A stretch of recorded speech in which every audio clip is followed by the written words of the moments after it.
आज बात करेंगे उत्तर प्रदेश के हमीरपुर में हुए उस दर्दनाक हादसे की, जिसमें निर्माणाधीन पुल गिरने से 6 लोगों की मौत हो गई। लेकिन सच कहें तो वहां सिर्फ एक पुल नहीं गिरा, बल्कि उसके साथ हमारी सरकारी व्यवस्था, निगरानी तंत्र और जवाबदेही भी ढह गई। नमस्कार, मैं आतिश कुमार, आप देख रहे हैं बेधड़क खबर। दरअसल उत्तर प्रदेश के हमीरपुर जिले में बेतवा नदी पर बन रहा निर्माणाधीन पुल गुरुवार देर रात अचानक ढह गया। इस दर्दनाक हादसे में 4 मजदूरों और 2 सुरक्षा कर्मियों समेत कुल 6 लोगों की मौत हो गई, जबकि 3 मजदूरों को सुरक्षित बचा लिया गया। इस पूरा घटना आपको बता दें कि इसके बाद पूरे क्षेत्र में शोक और आक्रोश का माहौल बना हुआ है। वहीं कई सवाल खड़े हो रहे हैं कि आखिर जो पुल निर्माण अभी कार्य हो रहा था, वो निर्माण होने से पहले ही कैसे ढह गया। जानकारी के अनुसार ललपुरा क्षेत्र में करीब 90 करोड़ रुपए की लागत से पुल का निर्माण कार्य चल रहा था।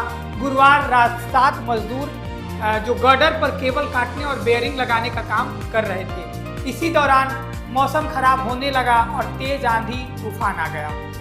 उसके साथ बारिश भी शुरू हो गई। मजदूर बचाव के लिए गर्डर के नीचे चले गए। उसके बाद पूरी स्थिति बिगड़ गई। रात करीब 12:15 पर बताया जा रहा है कि अचानक पिलर नंबर 5 से जुड़ी गर्डर भरभरा कर गिर पड़ी और तेज आवाज सुनकर वहां के जो आसपास के लोग जब पहुंचे तो मौके पर पहुंच के उन्होंने देखा कि और जो माजरा वहां दिखा वो काफ़ी हतप्रद हुए और उन्होंने पुलिस को सूचना दी। सूचना मिलते ही पुलिस प्रशासन और एसडीआरएफ की टीम ने राहत एवं बचाव अभियान शुरू किया। कई घंटों की मशक्कत के बाद मलबे में दबे लोगों के शव जो है उसे बाहर निकाला गया। बताया जा रहा है कि 3 लोगों को सुरक्षित भी बचा लिया गया है। वहीं हादसे में 6 लोगों की मौत हो गई है, जबकि 3 मजदूर, जैसा बताया हमने, कि सुरक्षित उन्हें बचा लिया गया है।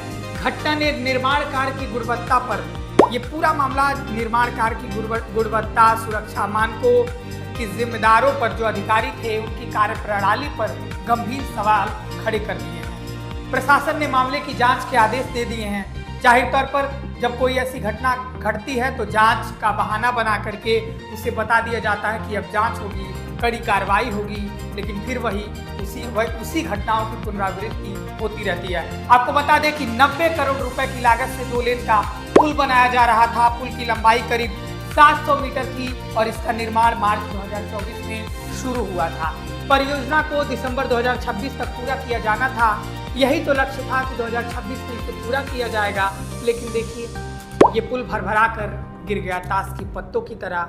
वहीं मौके पर जो मौजूद मजदूर थे उनके अनुसार पुल पर 2 शिफ्टों में काम चल रहा था। तेज आंधी आने पर कुछ मजदूर बचाव के लिए पुल के नीचे, कुछ पुल के ऊपर रुक गए।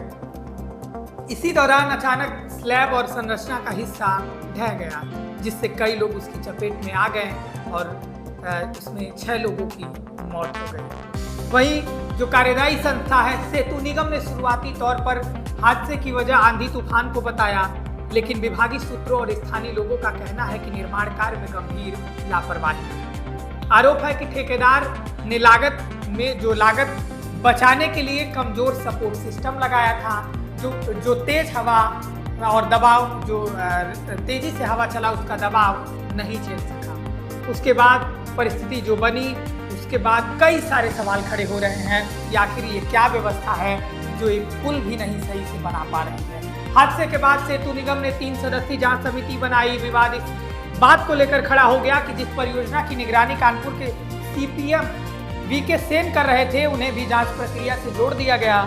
इससे जांच की निष्पक्षता पर भी सवाल उठ रहे हैं। हालांकि निगम प्रबंधन का कहना है कि उन्हें केवल तकनीकी तथ्य और रिकॉर्ड प्रस्तुत करने के लिए शामिल किया गया है।